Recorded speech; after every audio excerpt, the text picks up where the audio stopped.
हम लोग आज के चैप्टर में पढ़ेंगे ट्रांजैक्शंस यानी लेन देन। ठीक है, लेन देन किसे कहते हैं, ट्रांजैक्शंस किसे कहते हैं। अक्सर हम लोग देखते होंगे, आप भी मार्केट में जाते होंगे, तो आप कोई वस्तु खरीदते होंगे, पैसे देते होंगे, या फिर किसी दुकान पर जाते होंगे, नाई की दुकान पर बाल बनवा लेते होंगे, पैसे देते होंगे। तो ये सारा का सारा क्या है, लेन देन, ट्रांजैक्शंस। बट ट्रांजैक्शंस को हम लोग किस तरह से डिफाइन करेंगे, यानी लेन देन को हम लोग किस तरह से डिफाइन करेंगे। ठीक है,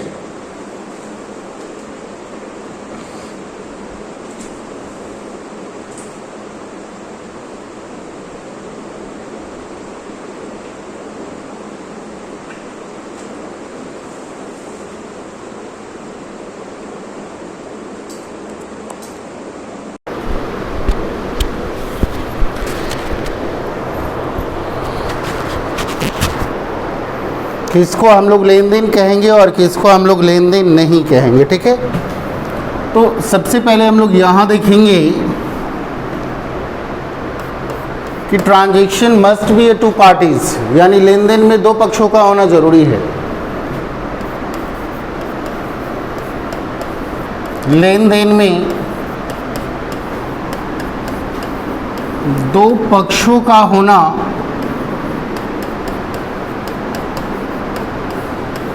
आवश्यक है। क्या मस्ट बी टू पार्टीज, दो पक्ष होने चाहिए। अब ये दो पक्ष का मतलब हो गया, लेन देन में मिनिमम दो या दो से अधिक व्यक्ति भी होते हैं। ये एक पक्ष हो गया और ये दो पक्ष हो गया। ठीक है, और दोनों पक्षों के बीच में लेन देन होता है। ठीक है, ये इसको कुछ देता होगा और ये इससे कुछ लेता होगा। ठीक है, यानी ये इसको कुछ देता होगा और ये इससे कुछ लेता होगा, तभी तो लेन देन होगा ना। तो लेन देन में दो पक्षों का होना आवश्यक है। चलो नेक्स्ट है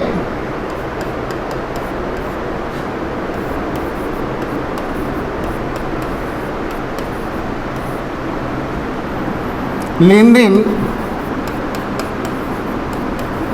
आर्थिक होने चाहिए।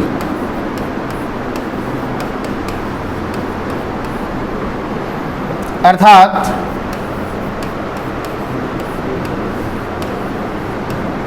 इन्हें मुद्रा का मतलब क्या, रुपया पैसा में, मुद्रा में व्यक्त किया जाना चाहिए, व्यक्त किया जा सके। समझ में आ रही है बात। जो भी लेन देन हो उसे हम लोग मॉनेटरी फॉर्म में कन्वर्ट कर सके। मॉनेटरी फॉर्म का मतलब होता है मुद्रा में, रुपये पैसे में। अब जैसे मान लो कि हमारे पास चावल है 10 किलो, ठीक है, और हमें गेहूं की आवश्यकता है, तो मिस्टर रामलाल के पास गेहूं, तो हम इसको 10 किलो चावल दें, और बदले में हम गेहूं प्राप्त करना चाहे, चावल के बदले गेहूं, तो 10 किलो चावल के बदले कितना गेहूं हमें मिलेगा, 10 किलो चावल देने के बदले में हमें कितना गेहूं मिलेगा। तो इसके लिए गेहूं का भी मूल्यांकन पैसे में किया जा सके और चावल का भी मूल्यांकन पैसे में किया जा सके, तभी हमें ये पता चल पाएगा कि कितने चावल के बदले हमें कितना गेहूं मिलेगा। ठीक है, तो लेन देन को मुद्रा के रूप में व्यक्त किया जा सके। ठीक है, लेन देन कोई फीलिंग्स नहीं होनी चाहिए। फीलिंग्स का मतलब क्या होता है, एहसास, कि हम तुम्हारे गम को ले लेते हैं, तुम हमारे गम को ले लो, ये लेन देन नहीं होता है। बात समझ में आया ना।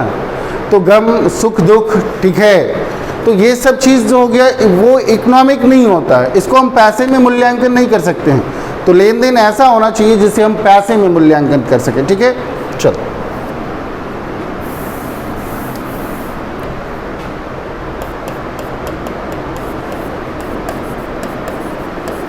कोई भी लेन देन, अभी चूंकि हम बिजनेस पॉइंट ऑफ व्यू से पढ़ा रहे हैं, तो थोड़ा सा हम लोग बिजनेस पे आ जाएंगे। कोई भी लेन देन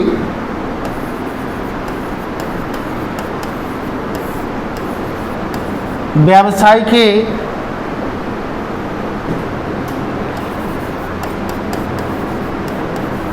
आर्थिक चिट्ठे अर्थात एसेट्स, लायबिलिटीज, एक्सपेंसेस, इनकम और कैपिटल को इफेक्टेड करती है, प्रभावित करती है, या फिर कह दोगे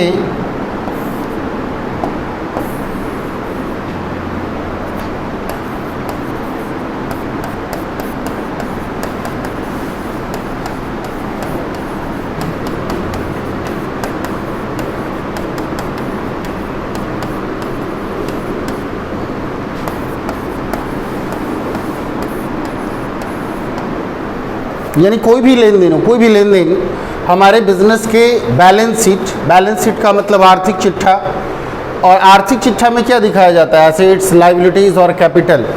ठीक है, एसेट्स, लायबिलिटीज़ और कैपिटल, यानी एसेट्स को इफेक्ट करेगा, लायबिलिटीज़ को इफेक्ट करेगा या फिर कैपिटल को इफेक्ट करेगा।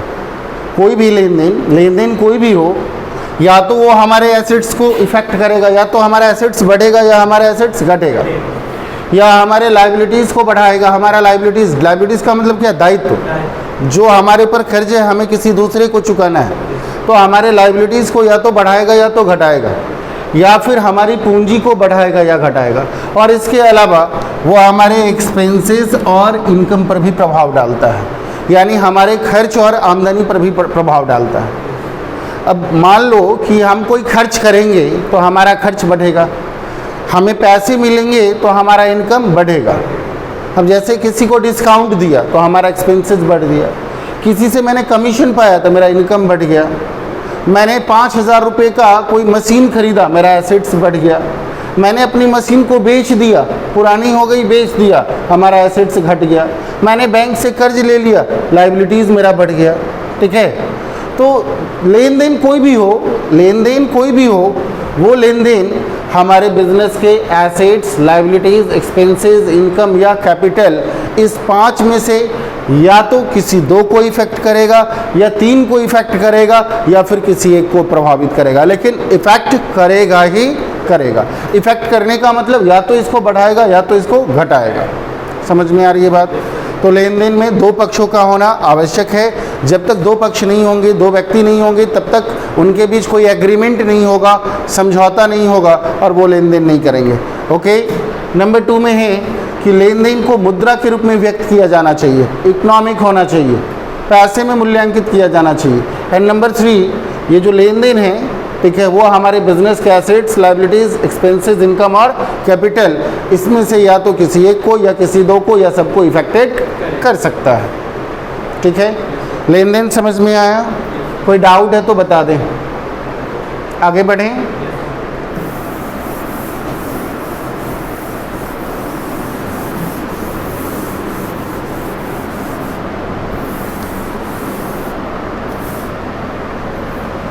चलो, अब लेन देन कितने प्रकार के होते हैं?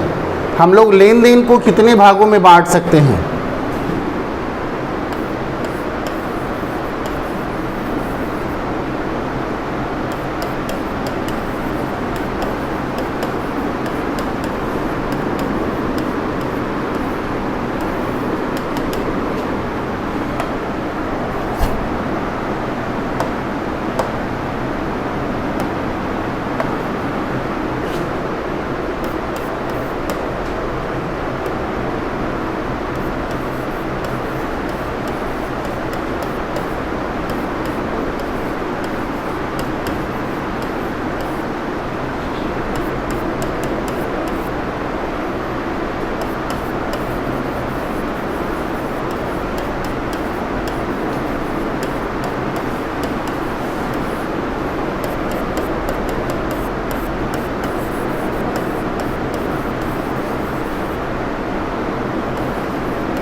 देखो जो ट्रांजैक्शंस है, लेन देन है, उसको हम लोग दो तरह से डिवाइड कर सकते हैं। एक हो गया कंप्यूटराइज, ये हो गया आपका कंप्यूटराइज।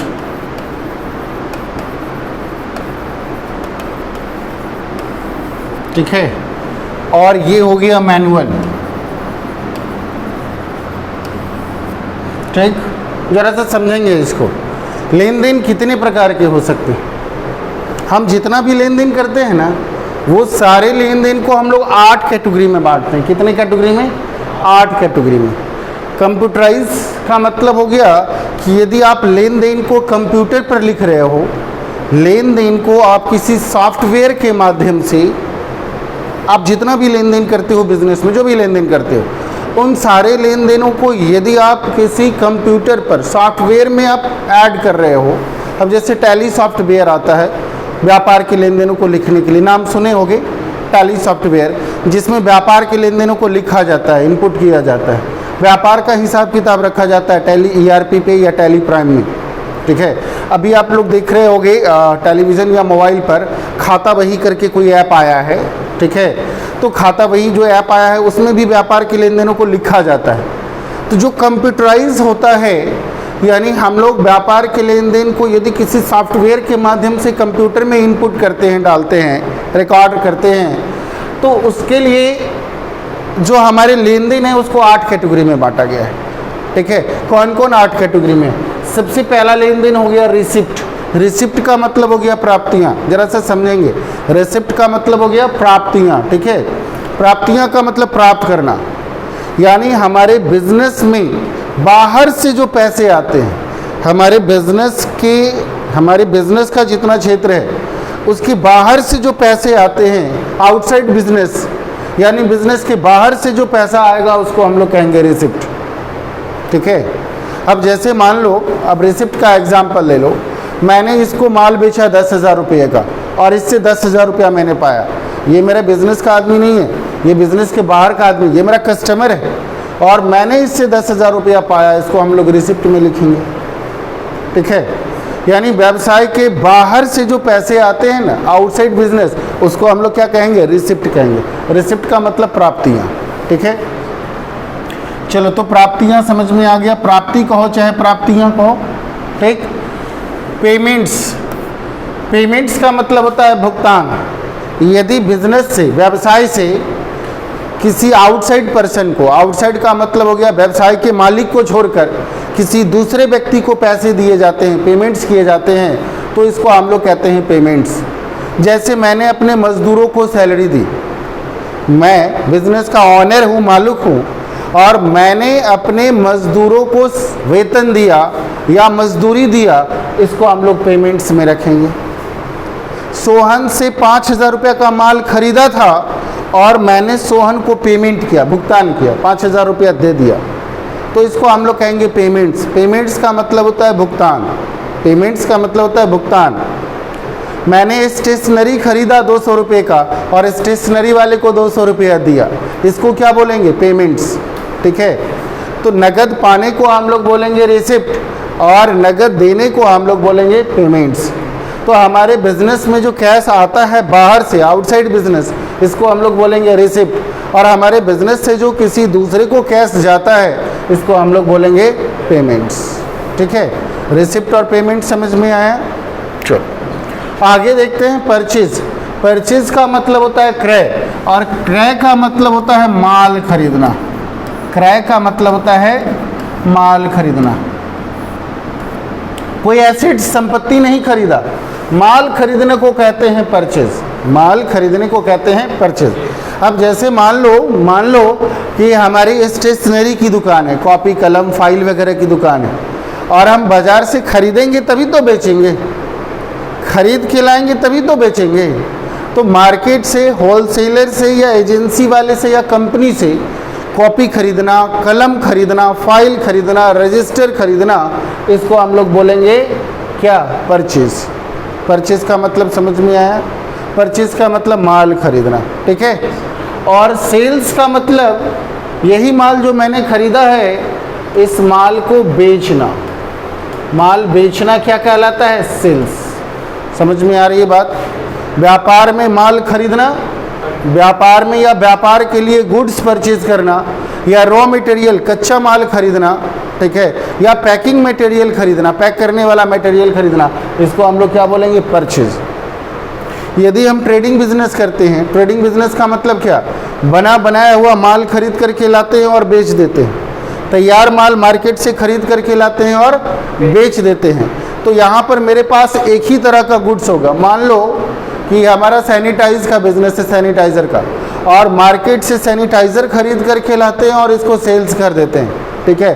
तो मेरे पास बस सिर्फ सैनिटाइज़र खरीदेंगे और बेचेंगे, तो सैनिटाइज़र खरीदना परचेज, और यही सैनिटाइज़र को बेचना सेल्स। समझ में आई बात?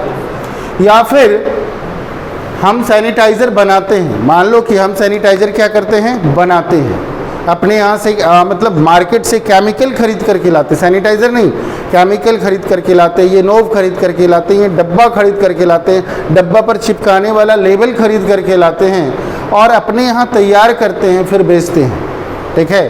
तो मैंने जो भी मटेरियल खरीदा, केमिकल खरीदा, डब्बा खरीदा, नोव खरीदा, इसका लेबल खरीदा, ठीक है, ये सब को हम लोग क्या बोलेंगे? परचेज। ये सब को हम लोग क्या बोलेंगे? परचेज। और जो तैयार माल है उसको मैंने बेच दिया, इसको हम लोग क्या बोलेंगे? सेल्स। कोई डाउट? चलो अब आ जाएंगे कंट्रा। तो रिसिप्ट का मतलब प्राप्ति, पैसा पाना। पेमेंट का मतलब बिजनेस के बाहर वाले व्यक्तियों को पेमेंट। अब बिजनेस के बाहर का मतलब ये मत समझ लेना कि मजदूर लोग जो काम कर रहे हैं वो बिजनेस का आदमी है। बिजनेस के अंदर का एक ही आदमी होता है, ओनर। व्यापार के मालिक को छोड़कर व्यापार में जितने भी व्यक्ति हैं वो सब बाहरी व्यक्ति। व्यापार का मालिक को छोड़कर बाकी किसी को भी यदि पैसा पेमेंट कर रहे हैं तो वो पेमेंट हो जाएगा, ठीक है। अब आ जाएंगे कंट्रा। कंट्रा का मतलब होता है जोड़ा। कंट्रा का मतलब जोड़ा या उभयनिष्ठ प्रविष्टि। देखो, कंट्रा एंट्री वो एंट्री होते हैं जो हमारे ही बिजनेस के कैश और बैंक के बीच में होता है। थोड़ा सा देखते हैं कंट्रा एंट्री क्या होता है। ये हमारा बिजनेस है, ठीक है, और हम अपने बिजनेस के पैसे को दो जगह रखते हैं, ठीक है। या तो हम अपने बिजनेस के पैसे को कैश फॉर्म में रखते हैं। कैश का मतलब समझ रहे हो ना जी? कैश का मतलब नगद फॉर्म में रखना, ठीक है। और कुछ पैसे को हम अपने ही बिजनेस के कुछ पैसे को हम बैंक में डिपॉजिट करके रखते हैं। कहाँ डिपॉजिट करके रखते हैं? बैंक में डिपॉजिट करके रखते हैं, हम अपने नाम से अकाउंट खुलवा करके। समझ में आ रही है बात? तो हमारे पैसे, हमारे बिजनेस के पैसे हमारे पास भी होते हैं, किस फॉर्म में? कैश फॉर्म में। हमारे बिजनेस के ही पैसे हमारे अकाउंट में, बैंक में एक अकाउंट खुलवा करके, अपने नाम से अकाउंट खुलवा करके हम उस पैसे को डाल देते हैं बैंक में। क्यों बैंक में क्यों डालते हैं? बैंक में हम लोग पैसे क्यों डालते हैं? बैंक में हम लोग पैसे डालते हैं 3 कारण से। सेफ्टी का मतलब सुरक्षा। हम लोग बैंक में पैसे क्यों डालते हैं? सेफ्टी पर्पस से, सुरक्षा के उद्देश्य से, कि चोरी ना हो, डकैती ना हो, हमसे कोई छीन करके ना ले जाए, इसलिए हम अपने पैसे को कहाँ डाल देते हैं? बैंक में। सेफ्टी के बाद होता है लिक्विडिटी। लिक्विडिटी का मतलब होता है तरलता। यदि मान लो कि तुम अपना पैसा बैंक में नहीं रखा, तुमको प्रॉब्लम है बैंक जाने में, तुम्हारे घर के नज़दीक में हम हैं और तुमने 5,000 रुपया तुम्हारे पास एक्स्ट्रा था, यूजलेस था, काम नहीं आने वाला था, तुमने 5,000 रुपया हमारे पास रख दिया। तुम आकर के बोले कि सर 5,000 रुपया आप जो है, ठीक है, आप रख लो, 5,000 रुपया क्या करो, आप रख लो, और हमको जब ज़रूरत पड़ेगा तो आप दे देना। 2-3 दिन के बाद आपको 5,000 रुपये की ज़रूरत पड़ी, तुम आए मेरे पास मांगने के लिए कि सर मैंने जो परसों दिया था 5,000 रुपये रखने के लिए, आप हमको दे दो, काम है। मैंने कहा देखो वो 5,000 रुपया तो उठा दिए हैं, खर्च कर दिए हैं, ऐसा करो तुम हमसे शाम में ले लेना। तो क्या तुम्हारे वक्त पर तुम्हारा 5,000 रुपया काम आया? नहीं, तुम्हारे वक्त पर जब तुम्हें ज़रूरत थी तब तुम्हारा 5,000 रुपया काम नहीं आया। इसका मतलब लिक्विडिटी नहीं है हमारे अंदर। तुम जब मांगने के लिए आए, तुम अपना पैसा हमसे मांगने के लिए आया, मैंने तुम्हारा अपना खुद का पैसा जो मेरे पास था मैंने तुमको नहीं दिया, इसका मतलब लिक्विडिटी नहीं है। लेकिन यही पैसा तुम बैंक में रख देते और जब तुमको ज़रूरत होती, 12 बजे रात में ज़रूरत होती, एटीएम लेकर के जाता, एटीएम मशीन से 5,000 रुपये निकाल कर ले आता। तो बैंक में लिक्विडिटी होती है कि आप अपना पैसा यदि बैंक में रखे हुए हो तो जब चाहो आप अपने पैसे को बैंक से निकाल सकते हो, यूज़ में ले सकते हो। इसको कहते हैं लिक्विडिटी, तरलता। बैंक के पास जब जाओगे आप अपना पैसा निकाल सकते हो, ठीक है। और कुछ लोग बैंक में पैसा रखते हैं इन्वेस्टमेंट पर्पज से। इन्वेस्टमेंट का मतलब क्या होता है? विनियोग। ब्याज खाने वाले जो लोग होते हैं, जो ब्याज खा खा करके मोटे हो जाते हैं, ठीक है, जिन लोगों का काम क्या होता है सिर्फ ब्याज पर पैसा लेना, मतलब पैसा उठाना और ब्याज खाना। अब जैसे तुम्हारे पास बहुत सारे पैसे, 10 लाख रुपया है, तुम बैंक में जमा कर दो, तुम रिस्क नहीं उठाना चाहते हो, तुम कोई बिजनेस नहीं करना चाहते हो, ये पैसा तुमने बैंक में रख दिया, ठीक है। अब 10 लाख रुपया से बैंक में 5,000 6,000 रुपया पर मंथ आ रहा है, उसी 5,000 रुपये से खा रहे हो, ठीक। तो कुछ लोग बैंक में पैसा रखते हैं दुगुना होने के लिए, तिगुना होने के लिए, बढ़ने के लिए, ठीक है। तो बैंक में पैसा 3 कारणों से रखा जाता है, सेफ्टी, लिक्विडिटी और इन्वेस्टमेंट। यानी सुरक्षा के दृष्टिकोण से, तरलता के दृष्टिकोण से और इन्वेस्टमेंट, विनियोग के दृष्टिकोण से, कि हमारा पैसा बढ़े, हमको हमारा पैसा सेफ रहे और उल्टे हमें इनकम आता रहे। 10 लाख रुपया जमा किए तो 10 लाख का 10 लाख रहे, लेकिन वो 2,000 4,000 5,000 रुपये एक्स्ट्रा बैंक हमको देता रहे। हाँ, आप अपने पैसे को अपने से दूर क्यों हटाओगे? आप त्याग क्यों करते हो? आप मेरे यहाँ क्यों आए हो? आप मेरे यहाँ क्यों आए हो? कुछ न कुछ पाने के लिए। आप अपना टाइम इन्वेस्ट कर रहे हो, आप अपना समय त्याग रहे हो, आप अपनी एनर्जी त्याग रहे हो। इस टाइम में कोई दूसरा भी काम कर सकते थे, लेकिन आप मेरे यहाँ आए, आपने अपना समय त्यागा, तो कुछ न कुछ पाने के लिए। और आपको मैं कुछ नहीं दूँ तो आप क्यों रहे हो यहाँ पे? सेम यही सिस्टम सबके साथ लागू होता है। हम बैंक में पैसा क्यों जमा करेंगे? सिर्फ सेफ्टी और लिक्विडिटी नहीं, इन्वेस्टमेंट पर्पस से। यदि बैंक आपको कुछ इंटरेस्ट नहीं देगी तो आप मोटिवेट नहीं होगे, आपके अंदर लोभ नहीं घुसेगा, ठीक है। तो कुछ लोग क्या होते हैं कि इंटरेस्ट के लोभ से बैंक में पैसा जमा करते हैं, ठीक है। और जिन लोगों को इंटरेस्ट से ज़्यादा इनकम हो जाता है, अब हम 10 लाख रुपया बैंक में जमा करेंगे और 4,000 रुपया पर मंथ हमको आएगा इंटरेस्ट, लेकिन 10 लाख रुपया से हम बिजनेस करेंगे और यदि हम 25,000 रुपया पर मंथ कमा रहे हैं तो बैंक में पैसा क्यों जमा करेंगे? सिंपल सी बात है। तो जो लोग रिस्क नहीं लेना चाहते, जोखिम नहीं लेना चाहते हैं, वो लोग बैंक में पैसा जमा कर देते हैं और बैठे बिठाए बिना किसी रिस्क के इनकम आता रहता है। और यदि बैंक इनकम देना बंद कर देगी तो लोग बैंक में पैसा क्यों जमा करेंगे? लोग किसी दूसरे को दे देंगे ताकि दूसरा व्यक्ति भी ब्याज दे इसको, ठीक है। खैर, हम लोग थे अभी कहीं और, हम लोग थे कि हमारे बिजनेस का पैसा 2 जगह रखा जाता है। हम लोग खुद बिजनेस में रखते हैं छोटे मोटे खर्चों का भुगतान करने के लिए, क्या यानी व्यापार के दैनिक व्ययों का भुगतान करने के लिए। व्यापार में भी पर डे रेगुलर कुछ ना कुछ खर्च होते रहता है, ठीक है। तो ये इन खर्चों का पेमेंट करने के लिए हम बार बार बैंक में जाएंगे, बार बार निकालेंगे। इससे अच्छा है कि व्यापार में कुछ पैसे रख ले ऑपरेट करने के लिए, व्यापार को चलाने के लिए। और व्यापार में जो एक्स्ट्रा अमाउंट है उसको हम लोग कहाँ डाल दें? अपने बैंक में, ठीक है। तो व्यापार का रुपया बैंक में डालना, समझें, व्यापार का रुपया बैंक में डालना और ज़रूरत पड़ने पर बैंक से रुपया निकाल करके व्यापार में लाना। बात समझें, व्यापार का रुपया बैंक में जमा करना और अपने ही बैंक से ज़रूरत पड़ने पर पैसा निकाल करके कहाँ लाना? व्यापार में लाना। इसको हम लोग कहते हैं कंट्रा एंट्री। क्या कहते हैं? कंट्रा।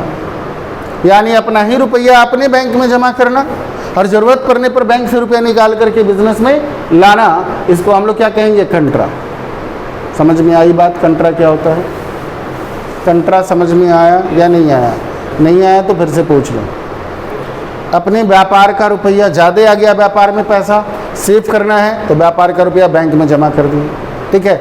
व्यापार में रुपया कुछ नहीं है, नील हो गया, ज़रूरत पड़ रही है, किसी को पेमेंट करना है तो अपने ही अकाउंट से, अपने ही बैंक में जो अकाउंट खुला हुआ है, इसमें जो मेरा रुपया जमा है, मेरे बिजनेस का रुपया जमा है, उस रुपये को निकाल करके ले आया बिजनेस में।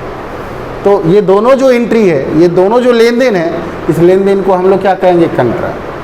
कोई डाउट? चलो, हम लोग यहाँ पर थे, कंट्रा हो गया। चलो आ जाते हैं डेबिट नोट और क्रेडिट नोट। डेबिट नोट और क्रेडिट नोट का मतलब होता है वापसी वाला। जब खरीदा हुआ माल हम किसी को वापस करते हैं, यहाँ पर मैंने माल खरीदा था ना, यहाँ पर मैंने माल खरीदा था ना, ज़रूरी नहीं कि जो माल खरीद करके लाएंगे हमें पसंद ही आ जाएगा। कुछ माल डैमेज भी आ जाता है, कुछ माल टूट फूट भी जाता है, कुछ रिप्लेसमेंट आधार पर आता है कि नहीं बिकेगा तो वापस कर देना। तो खरीदा हुआ माल यदि हम वापस कर देते हैं, किसको? अपने सप्लायर को, मैंने जिससे खरीदा है, तो उस लेन देन को हम लोग क्या कहेंगे? Debit note. ठीक है, तो खरीदा हुआ माल जिस तरह से हम वापस करते हैं, बेचा हुआ माल भी तो हमारे पास वापस आ सकता है कि नहीं आ सकता है? हम जैसे माल तुमको बेचे, तुमको पसंद नहीं आया, तुम हमको फ़ोन की, तुम हमारा रेगुलर कस्टमर हो, फ़ोन की कि सर आपसे जो सामान खरीद करके लाए हैं वो डैमेज है, टूटा हुआ है, नहीं लेंगे, मैं निकाल लेते हैं वापस, दूसरा दे देते हैं। ठीक है, या पैसा रिटर्न कर देते हैं। तो बेचा हुआ माल, मैंने जो माल सेल्स किया था, बेचा हुआ माल जब हमारे पास वापस आ जाता है तो इस तरह के लेन देन को हम लोग क्या कहते हैं? Credit note. ठीक है, यानी तब हम या तो पैसा हम या तो ये कहेंगे कि ऐसा करो, तुमने 5,000 का माल वापस किया है तो 5,000 रुपया हमारे पास बाकी रहा, अगली बार जब तुम माल खरीदने के लिए आओगे तो 5,000 मेंटेन कर देंगे। और इसके लिए कागज़ लिख करके दे देते हैं, नोट लिख करके दे देते हैं कि जब भी आना तो 5,000 रुपये का ये नोट लेकर के आ जाना, जो मैंने लिख करके दिया है कुछ, और 5,000 रुपये का माल खरीद करके ले जाओगे तो मैं ये बिल से मेंटेन कर दूंगा। इसको हम लोग कहते हैं क्रेडिट नोट। ठीक है, अब कहोगे सर क्या इतने ही प्रकार के लेन देन होते हैं? क्या सिर्फ receipt, payment, purchase, sales, contra, debit note, credit note इतने ही लेन देन होते हैं? इसके अलावा जो भी लेन देन होता है, इसके अतिरिक्त जो भी इधर उधर का लेन देन होता है, उन सारे लेन देनों को हम लोग कहाँ लिखते हैं? जर्नल में। जैसे मशीन, जैसे मान लो कि मैंने मशीन खरीदा, ठीक है, उधार मशीन खरीदा, इसको कहाँ लिखेंगे? जर्नल में। मेरा 5,000 रुपया डूब गया, अब कहोगे सर 5,000 रुपया डूब गया, इसमें तो कहीं नहीं आएगा, तो इसको कहाँ लिखेंगे? जर्नल में। यानी जो लेन देन, जरा सुन ले, जो लेन देन receipt, payment, purchase, sales, contra, debit note, credit note, ठीक है, इसमें नहीं आया, उस लेन देन को कहाँ लिखेंगे? जर्नल में लिखेंगे। क्लियर है? तो लेन देन कितने प्रकार के होते हैं? 8 प्रकार के होते हैं। क्लियर? अब ये तो कंप्यूटराइज हो गया। मैनुअल में लेन देन कितने प्रकार के होते हैं? मैनुअल में भी लेन देन 8 प्रकार के होते हैं। ठीक है, हम लोग अपनी किताब में पढ़ेंगे, अपने बुक में पढ़ेंगे कि लेन देन 8 प्रकार के होते हैं। और ये लेन देन आपको ये देखने को मिलेगा। कैश बुक, कैश बुक का मतलब ऐसे लेन देन जो नगद में होते हैं। जितने लेन देन नगद में होंगे वो सारे लेन देन को हम लोग कहाँ लिखेंगे? कैश बुक में लिखेंगे। ठीक है, माल, उधार माल खरीदने वाला जो लेन देन है उसको हम लोग कहाँ लिखेंगे? परचेज बुक में लिखेंगे। उधार माल खरीदने वाला जो भी लेन देन है उसको हम लोग कहाँ लिखेंगे? परचेज में लिखेंगे। ठीक है, समझ में आ रही है बात? उधार माल बेचने वाला जो भी लेन देन है उसको हम लोग उसको हम लोग सेल्स बुक में लिखेंगे। खरीदने वाला एंट्री परचेज बुक में, माल बेचने वाला एंट्री सेल्स बुक में। खरीदा हुआ माल जब हम वापस करते हैं, ठीक है, तो इसको हम लोग कहाँ लिखेंगे? परचेज रिटर्न बुक में। बेचा हुआ माल जब हमारे पास वापस आता है तो इसको हम लोग कहाँ लिखेंगे? सेल्स रिटर्न बुक में। ठीक, और जब उधार माल खरीदने और बेचने में जब हम लोग बिल लिखते हैं पैसा पाने के लिए, तो बिल रिसीव करते हैं, पाते हैं, तो इसको हम लोग लिखेंगे बिल्स रिसीवेबल बुक में। बिल देते हैं तो इसको हम लोग लिखेंगे बिल्स पेएबल बुक में। और बाकी जितने भी लेन देन होते हैं जो इसमें नहीं आएगा, इसको हम लोग लिखेंगे जर्नल में। अब कहोगे सर वो तो थोड़ा समझ में आया था, लेकिन ये तो आप इतना ज़्यादा फास्ट बोल दिए जो कुछ नहीं समझ में आया, ये मेरे को पता है। ठीक है, लेकिन मैंने क्यों ऐसा कहा पता है? क्योंकि हमें ये पढ़ना है, specially sub division of journal वाले चैप्टर में स्पेशली ये पढ़ना है हमें, इसलिए मैंने इसको शॉर्टकट में बाहर निकाल दिया। क्योंकि अगला जर्नल के बाद वाला जो चैप्टर है सब डिवीज़न ऑफ जर्नल, उसमें इसको डीपली पढ़ना है, मैं डीपली बताऊंगा इसको, इसलिए अभी बता करके भी मेरे को कोई बेनिफिट होने वाला नहीं है। अभी हमें ये जानना है कि हम जितने भी लेन देन करते हैं वो सारे लेन देन कितने प्रकार के होते हैं?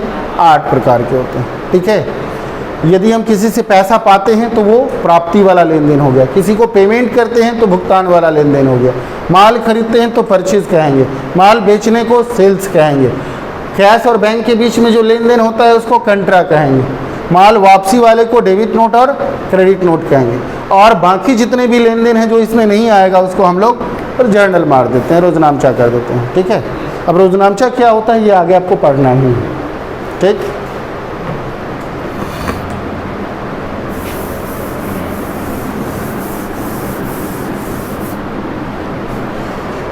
चलो जितने भी लेन देन होते हैं, जितने भी लेन देन होते हैं वो सारे के सारे लेन देन, वो सारे के सारे लेन देन को हम अकाउंट्स में बांट देते हैं, कुछ ना कुछ नाम देते हैं। ठीक है, तो इसके लिए हमें पढ़ना होगा अकाउंट। अकाउंट का मतलब होता है खाता, अकाउंट का मतलब क्या होता है? खाता। ठीक है,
देखो कल के क्लास में मैं आपको बताऊंगा कि खाता क्या होता है। ठीक है, अकाउंट किसे कहते हैं, लेकिन आज मैं बता रहा हूं कि जितने भी लेन देन होते हैं उन सारे लेन देनों को हम लोग अकाउंट में डालते हैं, उन सारे लेन देनों का हम लोग नामाकरण करते हैं। ठीक है, उसको हम लोग कैटेगरी में डिवाइड कर देते हैं कि कौन सा लेन देन किस कैटेगरी का है। ठीक है, तो अकाउंट्स को हम लोग दो भागों में बांटते हैं, एक ट्रेडिशनल अप्रोच और दूसरा मॉडर्न अप्रोच, यानी परंपरागत विचारधारा। परंपरागत का मतलब हो गया कि पहले के लोगों का क्या विचार था, क्या मानना था। तो पहले के लोगों का मानना था कि अकाउंट्स, परंपरागत विचारधारा के अनुसार अकाउंट्स तीन प्रकार के होते हैं।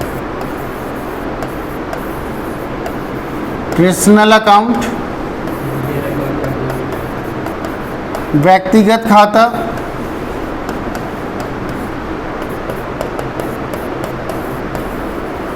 रियल अकाउंट, वास्तविक खाता,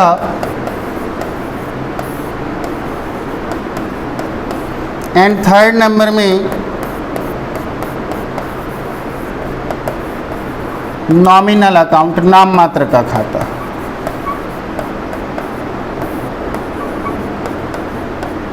जितने भी लेन देन होते हैं ना, जो भी लेन देन हो, मतलब रिसिप्ट हो, पेमेंट हो, ठीक है, चाहे कंट्रा हो, चाहे परचेज हो, चाहे सेल्स हो, जितने भी लेन देन होते हैं ट्रेडिशनल अप्रोच के अकॉर्डिंग हम उसको तीन कैटेगरी में बांट देते हैं सारे लेन देन को।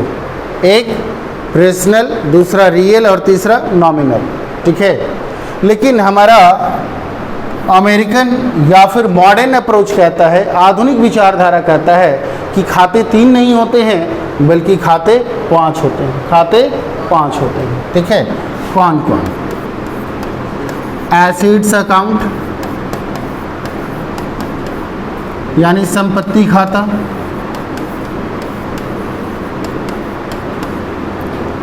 सेकेंड नंबर में लायबिलिटीज अकाउंट मीन्स दायित्व खाता,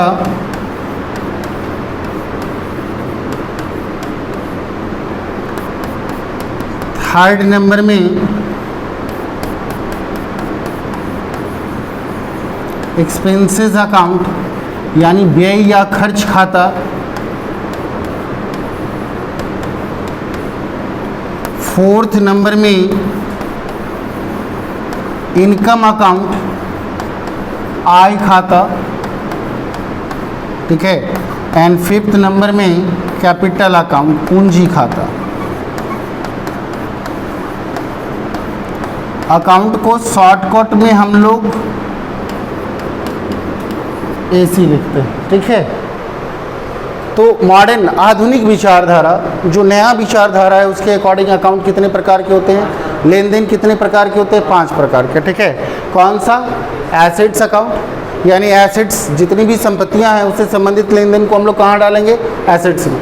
जो भी कर्ज है, हमारे ऊपर बोझ है, उसको हम लोग कहाँ डालेंगे? लाइबिलिटीज़ में। जो हम खर्चे करते हैं उसको हम लोग एक्सपेंसेस में।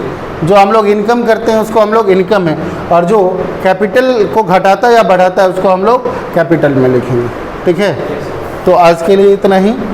अकाउंट 2 प्रकार के होते हैं, ट्रेडिशनल और मॉडर्न अप्रोच के अकॉर्डिंग।